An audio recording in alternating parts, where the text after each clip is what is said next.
Yeah, 8 and 7. You still got them Cleburne. They still have my toes and pop out of them. You want to see that? Perfect. Well, your feet are bigger. Your feet might be bigger. I don't know. I'm a 9. Perfect. Awesome. Okay. All right. Here we go. So we're about the same, but your feet are like 5. Okay. So let's talk through these videos. We've got about 50 minutes. So let's talk through these videos. And Major, if you'll do this for me, please, is go ahead and go in that room for me and turn out those lights. And you can turn out all of them, it'd be fine. People will be able to see this nicely. My water's blue, I'm kidding. Okay, the reason why we've got these two videos up is because you want to see what's happening at the turn and what you should be doing off of the turn. Okay, so you've got the turn on the right, and then you've got the underwater on the left. And maybe a better scenario would be flip-flopped, but it doesn't really make a difference big picture. So what I'd like to do is let's showcase our backstroke turn here, and then you can see what should happen off of the underwater. Okay, so let's watch Major, and we're going to go through several people. And if you take a look at Major's backstroke turn, first and foremost, if you think about the checklist that we went through this week, first thing was that the final stroke should be big and that the turn should be initiated somewhere through that last pull. So there's the last pull. His head needs to drop somewhere during that pull. Does it do it? And it does. Sure enough, he's in that pull, his head drops somewhere through there and starts the rotation. He's doing a good job. That's one of the things you'll be wanting to look for when you're watching yourself or others. When I start my last pull underwater, does my head go down or does my head initiate the turn, the rotation, the somersault somewhere during that pull? And it doesn't have to be right at the beginning. In fact, actually, it shouldn't be right at the beginning. It should be somewhere in the middle to middle end, but not at the very end. You never want to be hand by your side all the way there and you're still waiting for the head to come down. Does that make sense? Because that's going to delay your turn. Now, so that's the first thing we talked about. The second thing we talked about was that what happens with your head. So once your head initiates the turn, where should it go? The chin part of the head needs to go into the sternum. The forehead part of the head needs to go or aim for the belly button. And does it for him? It does. You can see that he clearly rolls it around to get it set up. Now, obviously, your head's not going to end up in your belly button because anatomically that's just not going to happen, right? But you can see a moment in there where he's aiming for them to go there. You can see his chin goes into his sternum, and then his forehead goes into or aims for his belly button. Another place to look at is you can make sure that your knees line right up with your face. At some point, your knees should line up with your face. They don't have to be in your face necessarily, but they need to be relatively close. Notice for Major, the closest his knees get are approximately maybe 8 to 12 inches from his face. Okay, so that's that shows how compressed he is through the turn. So I think that's a really, really good turn in terms of the fundamentals there. Now let's talk about the third area that we talked about this week, which is how the arm's set up after. So as he's coming in, his left arm has already taken a stroke. His left arm was his second to last stroke. His right arm, which is the one he initiates the head rotation on, or the head starting the rotation, that is the one that's finishing. So there's his last arm pull here, and his head goes with it. We just reviewed that. Notice how his left arm, the second to last arm that pulled, is down by his side, because it's waiting there for the right arm to catch up to it. Where does it not go? It doesn't go up above his hip. It doesn't hang out down here. It is looking like it's parallel to the surface, and he's going to try to keep it parallel. Does he keep it parallel? He sure does. Look at the surface. look at his left arm there. It's parallel to the surface of the water, lining him up so that he can push off correctly, and so that right arm, which is all done, can come and meet it. Now, notice, let's back up one more time to see what his right arm does. His right arm completes the pull and tries to meet it. Now he can do a little bit better job here. So notice how his right arm, it kind of gets to that point where it meets it, but then it pumps and goes down a little bit. He doesn't need to necessarily pump those arms, but if it helps him, that's fine. You just don't want to necessarily be that steep with them. Okay, even though we're going to go 45 degrees, you should still kind of keep them like laid out semi-horizontally, and then at the very last moment you can let them kind of gravitate downward slightly. Okay, so I would say that he's just a tad too steep, but it's not bad. Maybe it's just the angle of the camera. Okay, but otherwise I think it's pretty good. Next week, if we film turns, we'll probably try to turn this just a little bit more, but it's okay. We got the turn. Anyways, so everybody understand? So what do the arms do? Your second to last arm lies in wait. The second to last arm, and in this case it's his left arm, lies in wait by the side. The last arm that is pulling comes all the way through and meets and matches that other arm that was lying in wait. Ideally, they're about parallel to the surface, and then they meet up, and then we can go on to the next step. What's the next step here? So the next step is that by the time the feet connect with the wall, the streamline should be 90-95% formed. The streamline doesn't necessarily have to be fully locked out at that point. So Major is preparing ahead of time. You can see that his streamline is probably 95% formed right as he connects to the wall. It might even be 100% at that point. My ideal, my personal preference, and it doesn't have to be always my way by any means, but my personal preference is that you're almost there, almost to the streamline being formed. Then the feet connect, and then in that push right here, that's when you lock out that final bit. Okay, that means one part is not necessarily ahead of the other. Right now, the way I look at it, I'm thinking that his feet are actually behind. They're slower than they should be.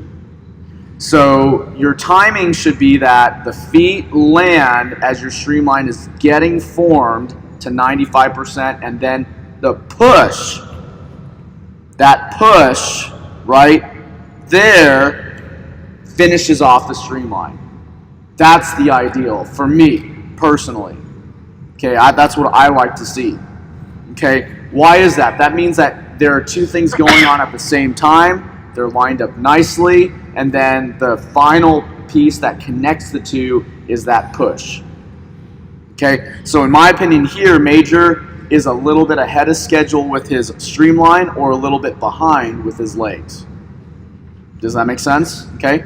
Now, once he pushes off, he does a fantastic job pushing off toes pointed. Love that. And now we can pick up right here with the underwaters. So, is that Major? Is that you, Major? Major went first. Yeah, I went first. Okay, perfect. So this one's a little bit harder to see, mainly because one, we have a little bit small screen. When you guys get to watch it on YouTube, it'll be easier for you to see.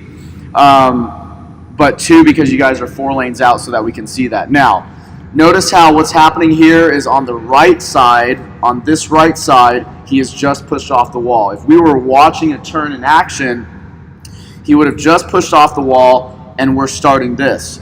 Notice, we want, as we talked about, we want 45 degrees. And that looks pretty darn good.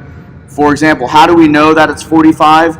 If we were to draw a straight line from the tip of his streamline to the wall and up, so we made a little triangle here. You can see the triangle. Would this triangle cut a rectangle that makes up the other triangle in half? Yes, it would. And that's how we know we're pretty much at 45 degrees. So a rectangle or even a square. but we can't have a square because of the way our bodies are shaped. So this looks pretty good. Looks really good. This is a nice angle. So let's continue onward. So remember, step 1 is 45 degrees off the wall, and then we level off. Did he do a good job? Absolutely, he did a great job on the 45 degree off the wall. And look at that depth. Potentially just a hair too deep, but it's kind of hard to gauge that based on where the camera is at. Potentially too deep. However, if his underwaters are fantastic, this is a great setup for a massive underwater that could completely crush the competition. So I think from a fundamental standpoint, it's good to start at this point. And then he has to fill it in with a good underwater. Strong legs, monofin work, underwater kick work, socks work, anything to make his kick stronger.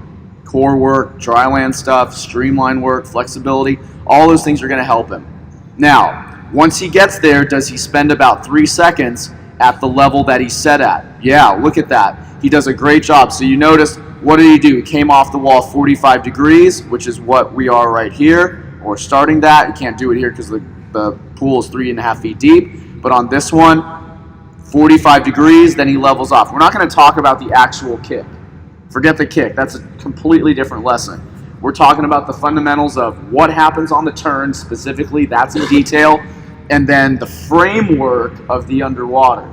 The framework of the underwater is not the kick. The framework is the structure of each component. 45 degrees, did he do that? 3 seconds, flat, did he do that? And then finally, does he begin to rise at 20 to 30 degrees? He does. You can start seeing him start to make that adjustment. Oh, he's getting there. Well, he's starting to come up there just slowly, and that's good. Should his ascent be at the same slope as his descent?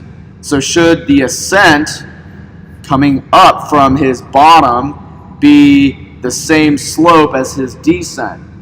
And the answer is no, right?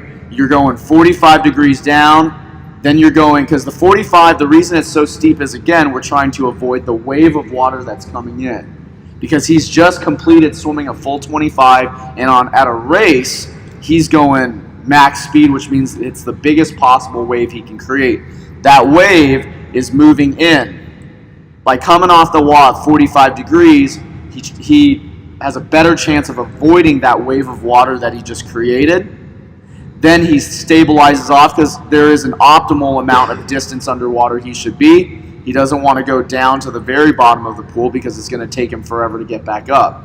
Spends amount of time kicking here and then works his way steadily up. Why do we work our way steadily up at 20 to 30 degrees? Probably more like 30, because there's not really any water that's going to create problems, and the steeper he goes up, the worse it's going to be.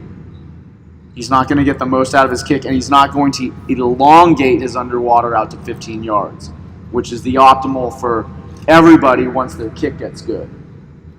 Okay, so I think he's done a very good job. This is a great example of a lot of good, right things to do and some things that need improvement. Okay, and we've already kind of highlighted them. All right, so that was really, really good. Let's see if we can watch another person here. I'm going to pause this one. And let's see what we got from another one. Then we'll switch over to regular flip turns. So that's Donald. Let's find somebody else. Let's find somebody that potentially does some things maybe wrong. No, not too bad. Uh-oh. Uh-oh. It's a little bit too far over. Uh-oh. Now we're getting bad. Oh no! Oh, there you go, there you go. Okay, this might actually end up better. There's Joy's. Oh no, no! So what are we doing? We'll work things out eventually. There's Lynn. Oh, where's it at? Where are we gonna settle? This, if it settles here, we're good. There's Hunter. Actually, let me highlight Hunter because he makes some mistakes here.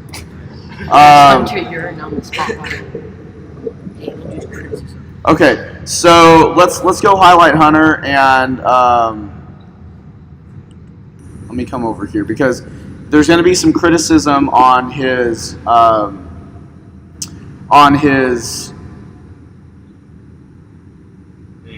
turn, but he's going to have a lot of positives. That's too steep. That's a little too steep, Donald. But it's the right idea. It's good. I'd rather you be there. So that's the right idea. Just you're a little bit too steep. So while I gotta queue up hunters underwater, that's a little bit too steep too. Is that Gabe? Is that Gabe? Hey, you know what? That's really good for Gabe. So I gotta give him a lot of credit for trying extra hard. So this is good. I went so to that. I went to like much like that. You didn't. You just kept going too long. Oh. So your angle is good. Wyatt's is good. So if you look at Wyatt, Wyatt's is good. Here's Carson, right? Yeah. Okay. So Carson's gonna come up next. Carson's is a good angle if he levels off soon. It's borderline. I think it's really good. And the thing with Carson's is you can't see it here, but he pushed it out smoothly out to almost 15 yards. So to me, that's okay. This is Joy. Joy's a little bit shallow. You can tell, right? So this is almost good that I'm able to just kind of watch real quickly through some of yours. This is Lynn's. This is the perfect depth. So great angle, really good depth on that. Very effective, and you can see you're transitioning up nicely. That was a very good example if you guys are watching it or when you go back to watch it. Okay, so here's Hunter's, right? Is that right, Hunter? Okay, so I'm going to back up right here, and then let's come back over to his turn, and then we'll continue on with Hunter's. And then after that, we'll go to some freestyle ones. So the criticism I have, so think about the categories that we talked about. We talked about the last arm pulls. That was the very first thing that we discussed. We talked about Major's last arm pull and what should happen with the arms. Let's talk about Hunter. So remember, Hunter's swimming backstroke. That is his right arm that is finishing in the frame. Okay, so that's his right arm that's finishing. Here comes his left. Now, he did a good job with the pull. He's engaged with it with his right arm, and here comes his left. But you know there's a potential problem because of how high he plants his feet. Do you see how high his feet are planted on the wall? He did pretty much everything right, except when his feet plant that high, it tells me pretty much two things. Number one is that he came too close to the wall. Because his compression here, notice the distance between his heels and his bottom is pretty tight, which tells me he came a little bit too close to the wall, and when you come that close to the wall, you don't have enough room for your feet to slide down where they need to be. I tried that on this wall, since the freaking ledge is below the water. I stacked the ledge. Yeah. It's terrible. I know, it's okay. So, Hunter is in the process of working through adjusting the length or the distance he should be from the wall based on his height. Your distance where you start your turn is going to vary depending on how tall you are. So Lynn is going to have to come in a little bit closer to the wall than me, than Hunter. So everybody is going to be a little bit different. The point is that if you come in too close and your feet land within the first foot of the top of the wall where the water level is, you've made a mistake. It's too high. So if you notice for him, his feet land probably about 6 inches. His toes are literally planted, or the balls of his feet are probably 8 inches off the surface. 6 to 8 inches off the surface. He's too high. What's that going to do for him? Well, number one, his turn is too compressed, which means that he's actually going to get a suboptimal push. There's an optimal amount of compression that you want to get the great decompression off of that. He's too tight, which means that he's not going to get the optimal amount of decompression off when the legs open up. And so that's the first thing. The second thing is that while it's good because we need to go down 45 degrees and placing your feet a little bit higher is going to more easily put you at 45 degrees, you don't need that. Your body should be able to make that work by just making a slight adjustment in your streamline. So the trade-off of that is just not worth it. So that was the biggest mistake I saw. That was why I wanted to stop here, so that everybody could be aware of foot placement and how critical it is to your success. Okay, too much compression in your legs, incorrect foot placement on the wall makes a big difference in the turn. And so you want to pay close attention to that and be diligent about that when you're doing your work. Now, does he get everything else set up nicely? Let's take a look at the flip turn itself since we're here. So do his arms set up parallel? Notice, this is a lot better than Major's. You notice how Major's did a pump? The elbows folded in. This is a lot better in terms of the setup. And so let's take a look at his head. Does his chin go in his chest? Does his forehead go to his knees?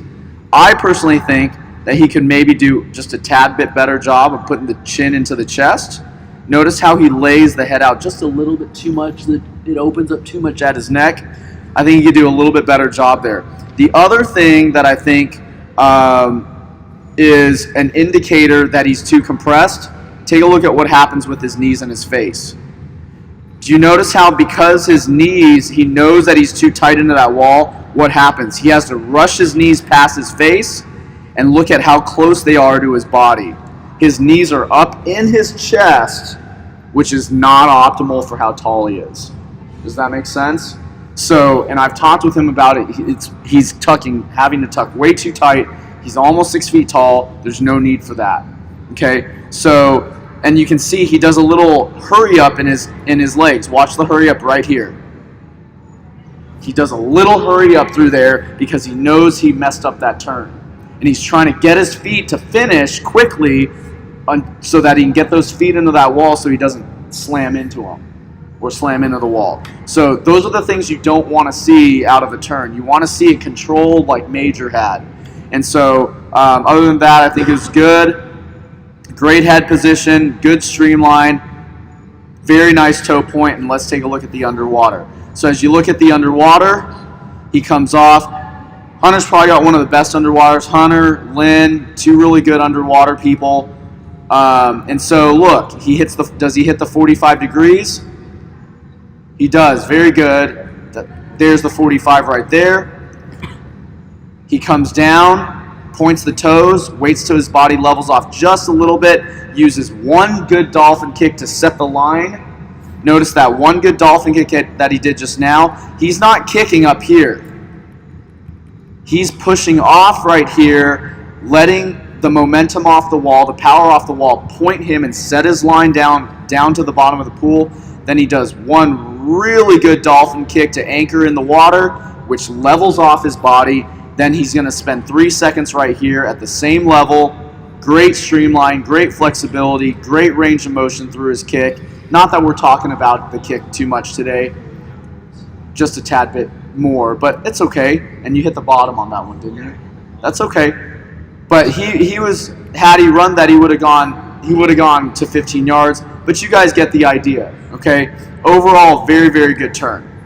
All right, so with that said, I'll talk through some of these underwaters a little bit more, and then we'll go over to freestyle flip turns, and then we'll go to open turns.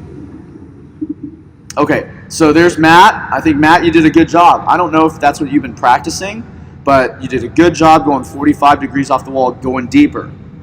We kind of talked about Joyce, how she was a little shallow.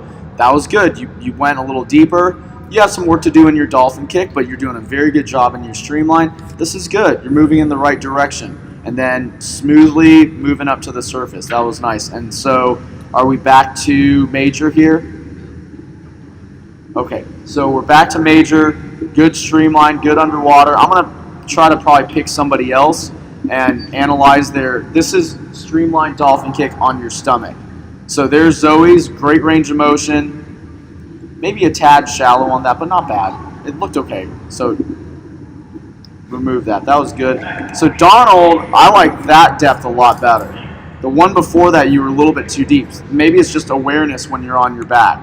So this is good. So notice we're doing essentially the same thing, except it's on your stomach. So it gives me a chance to talk to you guys through this. Gabe, a little bit shallow through that. Where's Gabe? So Gabe, you noticed? So this is, let's take a moment. Let's analyze Gabe's. Okay, so that way you guys kind of know, and this will be really the one that I look at. Like what not to do. Yeah, and there's nothing wrong with that. What not to do and some things that he's doing really well. So let's take a look at this. So when he comes off the wall, he does a good job with his angle. So you can see that he's on the right path with the angle off the wall. His one dolphin kick sets his depth, which is great. But one of the problems is that in his streamline, you can see that he's bent. So if you notice all the good underwater people, what were they doing well? Their streamlines were set in one flat parallel line to the surface. That makes a big difference in the effectiveness of where that dolphin kick is directed. If you're bending, and this is really an issue with flexibility, if you're bending like that, if you can't really pull out the streamline, then what's going to happen is that it's just not going to be nearly as effective. Hey, Edgar, you can turn on the lights if you want. Thank you. So notice how he drops his arms down and then he bends his wrist up to try to help him get up to the surface. There really should be no indicators or very few indicators that you're making an attempt to come up, okay, to ascend to the surface. There shouldn't be any indicators of that. The other thing with the other, is it cold in there? No, it's okay. The other thing with the underwater is that notice how he comes up really fast. So I feel like the ascent for Gabe's ascent is a little bit too quick. So this is about like maybe 10 yards here and he's already pretty much on the surface. If you run 45-3-20 correctly or 45-3-30 correctly, there's no way you're going to be coming up at 10 yards out. The minimum that you're going to come out is 12 yards, if not 15. Okay, so some good things, great angle off the wall, great setting the initial line, needs to spend more time in the underwater, or that 3 seconds. Needs to make sure to work on his flexibility and stretching so that his streamline from the shoulders is not bending down. Needs to make sure that the wrists aren't bending upwards to force the hands up to work himself up, and needs to take his time more working him up to the surface. Other than that, I think he did a good job overall, and you can clearly tell that he's trying. Just needs to be directed to do things a little bit better. Wyatt's is a good example. Notice his streamline's pretty stable, good lines, maybe can work a little more flexibility. You can see a slight issue like Gabe in that streamline where that streamline's pointed down. Now Carson is a really good example of he's starting his kick maybe a little bit too early. So you notice when he came off the wall, you saw the ideal, which is Hunter. So Hunter's 45 degrees and set into the underwater is ideal. Why is Carson's not ideal? He's taking too long in the 45 degrees. So what he did is may have dropped that 45 degrees a little bit. Notice that it's not as steep. So the angle off the wall is probably like 20 actually. Notice this angle versus the other ones. So what's happening is that he's having to work his way down to where he wants to be because it's not as easy. Had he just dropped the 45, he would have slid into that spot, run one good dolphin kick, and been there. He's having to work his way down to that, and look, it's taking him 5-6 yards just to get into that. Well, another issue is that because his dolphin kick isn't strong yet, that each dolphin kick takes a lot more effort to get somewhere. So one dolphin kick for Hunter is probably 2 or 3 for Carson. So he just needs to work his dolphin kick a little bit better. But notice how the thought process is there. The right intention is there. Now he finally gets it. He finally gets here, whereas Hunter has been in that sweet spot since over here. Why is that bad? Because if you are working your way down here, is there not still a wave in this zone? There's still some water that's coming through from your previous 25. So if you are taking too long to work through this, you're getting hit by that water. Okay? So, but once he gets to that spot, he looks great. Great streamline, great work there, starting to get good flexibility, and he's steadily rising. So he's moving in the right direction. Just get that first initial angle off. Okay? Okay, we'll take a look at that. So, Zoe, that streamline should be pointed a little more flat. There you go. Oh, there's that Joy. You guys both look really long. That's Lynn. So, Joy, streamline needs to be set flatter. You saw that, right? But it's the right stuff. There's Lynn, very good. And it's okay to have a little wiggle. You just don't want that streamline pointed down. So Lynn, again, is another great example of somebody that you should watch. Very good work on that. She just basically needs to get better at her dolphin kicking so that every single underwater is more effective. That's Hunter. That was a little bit better. I think he made an adjust, just a little bit shallow because he went so deep on the other one. So the sweet spot is somewhere in between. Matt, same talk for you is very similar to Carson. Didn't go steep enough off the wall, and you're just working kind of at a too shallow of a depth. Okay, so here's pullouts. We'll talk about that in just a moment. So I'm going to skip all of the flip turns for freestyle because they're very similar to backstroke, and I'm going to go to our open turns. Okay, so that's Gabe. So let me back up, and that's Donald. And then this should be Major, right? Yes. Okay, so let's take a look at this because Major has some issues with his open turn that we should discuss. Okay, so let's break down the open turn one step at a time. Okay, so perfect timing. So with our open turns, first thing we talked about all week long was sticking the wall with open hands, not grabbing it, not locking onto it, not latching onto it. The second thing we talked about was ensuring that when we hit the wall, our eyes are completely down. Okay? That's good. Now, those two and a toe point should be going on at the same time. So if you're taking notes, this is something that I didn't really address during the week, but you can see it clearly here. Major is jumping the gun to get his legs going into the wall. So much so that it's actually hindering him getting into the wall. So because he was thinking about, hey, I want to move my legs and get them into the wall, what did he do? He made a mistake of what? Splitting up the legs, opening his legs up, opening up essentially a parachute. He hasn't even hit the wall fully yet, and what's going on with his legs? They're loosening up. You need to hit the wall with a toe point.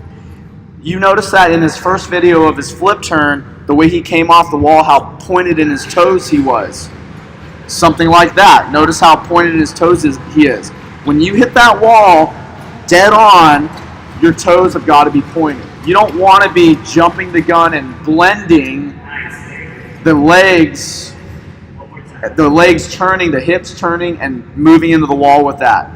And what else does it do? He twisted his body off to the side a little bit. So he's twisted his body off to the side. He's loosened his legs up. Now, notice how he's just now getting to the wall. His hands have just touched the wall there, and he's not in a toe point. Basically, he's giving away a little bit of time there. He could have actually hit the wall a little bit faster if he kept everything nice and tight. Okay, so those are those little things that make a big, big difference. Especially if you're going for that cut and you're just a little bit away from it, which everybody's been in that position. So because of that, notice how his body is tweaked. His body's tweaked to the side. It's not ideal. He wants to be totally flat on the wall. Then, in a split second, everything turns. And you can get all that done in a split second. You don't have to be early. That's one area where you do not need to be early on. Okay? So from there, let's take a look at the next part. So the next thing we talked about is once you hit the wall, what do the arms do in relation to the legs? Well, because he was not in a toe point, everything is sloppy off of this going into this wall. So his legs are a little bit sloppy going in. He's not as tight and pulled together as he could be.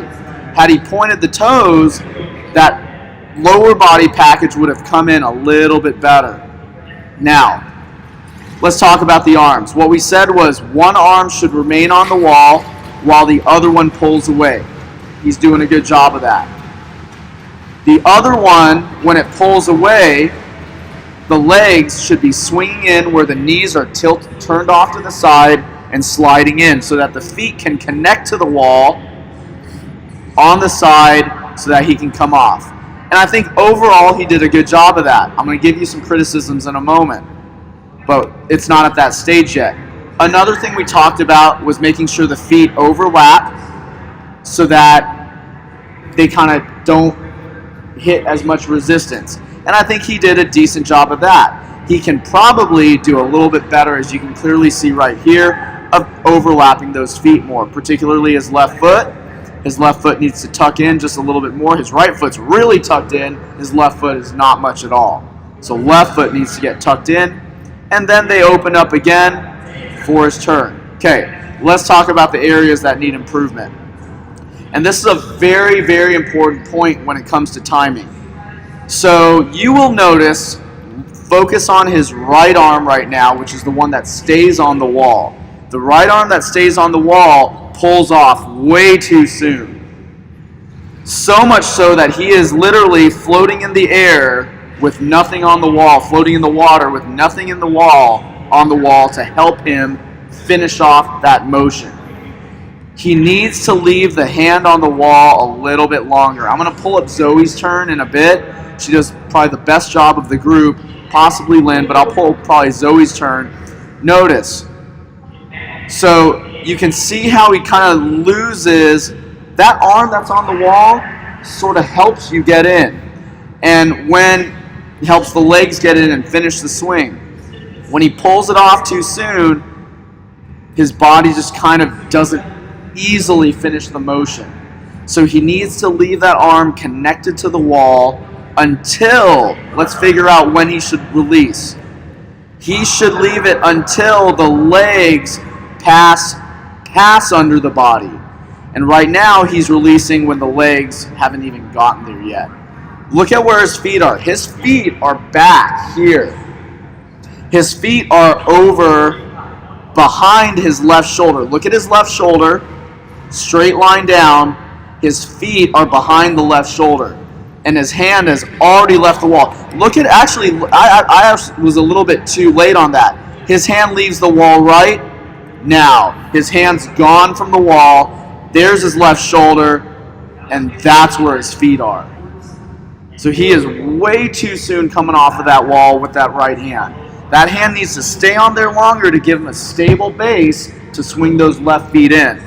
And you'll see when Zoe does her turn, completely different timing, and you'll see the control that it creates for her on that turn. You see what I mean?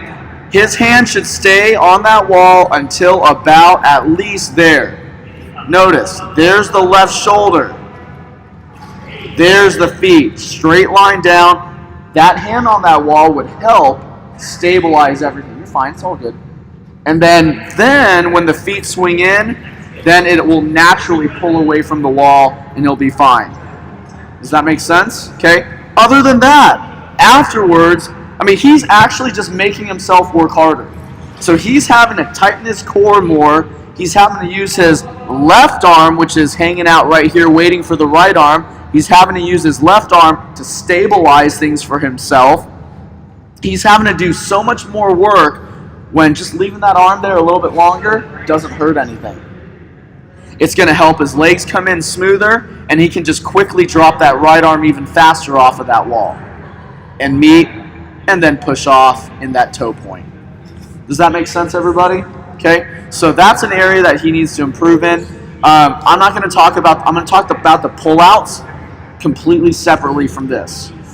Okay, so with that said, let's go through this, and then Zoe, you were at the very end of this one, right? Okay, so I'm gonna fast forward to the very end. I'm not gonna highlight your guys' open turns through this because I think you guys can watch this for yourself. There's Zoe's flip turn. Just a quick note on Zoe's flip turn. Here's a mistake. So when she did her flip turn, she did not put chin to chest, forehead to belly button. So if you guys take a look here, this is a really good example of not finishing the head to where it needed to be. Recall that earlier I praised Major on face to knees, right? Hunter was too much. Zoe is too little there. We've all done it, right? We do that to see who's coming. But that is not what you want to have on a race. And you want to look what it does to her turn.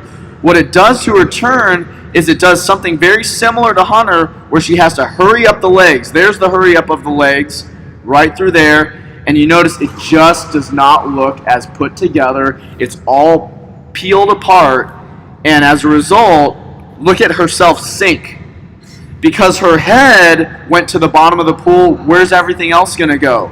It's going to follow the head. And what happened to the turn? It literally drops right there by 4 to 6 inches. And so it's so important that you put chin to sternum, forehead to belly button, the knees, like right now, literally, when her knees are right there, her face should be right there. Should be right there. They don't have to be in the knees, but they have to be parallel to them. And that will help her rotate through that turn easier. I'm glad that that happened because it's good for people to see. We do that all the time. Okay, so that's your freestyle ones, which means your open turn's probably coming up soon. All right, so that was a good mistake to see. I'm glad that that happened. We do it all the time. Okay, so here we go. This is a really good example of an open turn. So she touches on the surface. She can do a little bit better job of that toe point to the very end. But it's not too bad, okay? She doesn't hit the wall nearly as square as I would like, but it's not bad. So she goes from flat, and right at the last moment, she tilts that shoulder up. You can tell that her left shoulder, her left arm is going to be the one that peels off the wall because she's tilting up slightly there. And so that happened at the very last moment. Major was a little bit too ahead, and it was really tilted. Major's rotation was almost twice as much as Zoe's, okay, or his body tilt. Now let's take a look. So with those feet, I am not harping so much on you guys when it comes to knees to the side or knees up. I'm not going to be too critical about that because it can be done either way. For some of you, if you have problems like Hunter's turn is a little too vertical, I'm hoping he makes that adjustment to see if that helps. Zoe's got problems on her turn too, but the biggest thing I'll talk about in a moment is I wanted you to see her timing. Then I'm going to come back and I'm going to dissect the areas that need improvement. So recall from Major's turn, that when his feet were here, his arm was already gone. Zoe's feet are behind her. There's her shoulder, and they're behind her, and her arm is still on the wall. Look at how much more control that rotation has with that arm staying on the wall while the feet are coming in. Does that make sense, Major? Major free floated and sank. And that's not what you want. So when Zoe sank on her flip turn, it was like the equivalent of Major sinking on his open turn. But because Zoe does a really good job leaving the hand on the wall, it gives her legs, core, and body a stable base to rotate around. And then right when her feet, now there's her left shoulder, there's the feet passing under it. So her left shoulder's right here, her feet have just passed under that. Now you're going to see her arm release. Perfect. Okay? And so that is what you want to see. And in fact, actually, she might be just a hair late. She could probably release that arm a little bit sooner and be just fine. Okay? So in Zoe's case, she could potentially let that arm go a little bit sooner. And what's going to happen is she's not going to be waiting on her arm too long to get there. Notice how her feet are already planted on the wall. They're solidly planted, and she's not quite there yet, ready to go. So Major, too soon. Zoe, a hair too late. And so what you want is, by the time the feet connect with that wall, ready to push off, that streamline's got to be 95% formed so that the push just locks it out. And you can see right there she has to wait a little too long. Okay, now let's go for the last little bits of analysis for her. Then we'll talk about our pullouts and be done for the day. So what areas need improvement? So we already talked about some of them. You can tell her feet. She probably already identified it. Her feet don't quite overlap. Great. She's got basically a shin underneath a heel. So you can see here the lower part of her left shin is on her right heel. We want the feet to overlap, so the balls of her feet, or the ball of her right foot, needs to be on top of the top near her toes on her left foot. So ball of the right foot needs to be on top of the knuckles of the left foot. That's what we're looking for there. We want that ball of the right foot to be on top of the knuckles. Then as she comes in, she wants to split them apart. Notice how because of that awkward positioning of her shin on her heel, her foot placement on the wall is a little bit tweaked. Does that make sense? Look at how that sets up her feet. It just messed up her foot placement. Her foot placement should be stable. It should be symmetric. It should not be like this. It's too narrow too. So she's not going to get a good plan. If I ask you guys to jump as high as you can and I turn her vertically, she's not going to jump as high as she can with that narrow of a foot placement. She doesn't want to be right foot here, left foot down here. That's not optimal. But that left foot should be up a little bit further and should be down about 3 more inches. That's going to be a good, strong push and base to push off of. Okay, so everybody got that? We already talked about some of the other areas of improvement. There it is. So with that said, let's take a look at the pullout. So coming back over to major on the pullout, I'm not going to talk about the pullout itself. That's a completely separate lesson. What I'm going to talk about is the 45-320 for the pullouts and how that relates. So does it come off at 45 degrees? Yes, but this one is just a little bit too deep. This is really, really deep. And you can see his body knows it.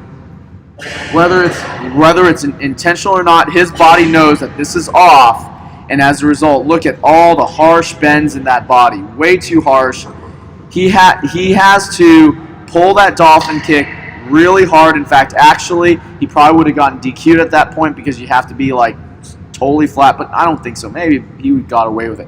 He would have gotten away with it because he's so deep nobody would be able to see him. So, to me, what should have happened is he should have been this line about 1.5 feet higher. That would have been a little bit better. And what would have happened is he wouldn't have had to do as hard of a dolphin kick and bend his body so hard. You don't want that harsh of a bend in the body. Now look, here's the big indicator that he's off. He's already finished the second phase. What's the second phase? The arm pull and the dolphin kick. Now, let's talk about this real quick. Let's back up just a bit so that you understand the parts of your pullout. On your streamline part should take you straight to 45 and 3. So your 45 and the first part of your 3 should be just the streamline. So in other words, you should set the streamline 45 degrees and you're leveled off. Right when you level off at the 45 degrees, that'll be the end of the first 3 seconds. So this streamline part should take about, the 45 degrees should take about 1.25 seconds. Then you're leveled off, so he should have leveled off here, right there. There's his level off point for another 1.5, 1.75, maybe 2 seconds. And then the dolphin kick and the big pull, that should take you through and up to the next level. But you can see for him what happens. He stays in that 3-second depth. He's in that depth still, and what's the problem now? Now he's too deep. Now look, he's going to have to stay there way too long. He's recovering and breaststroke kicking at 4 feet under the surface right now. And look how steep he is coming up. Brutal. No good. I noticed at the end, I was like, wow. Yeah. And this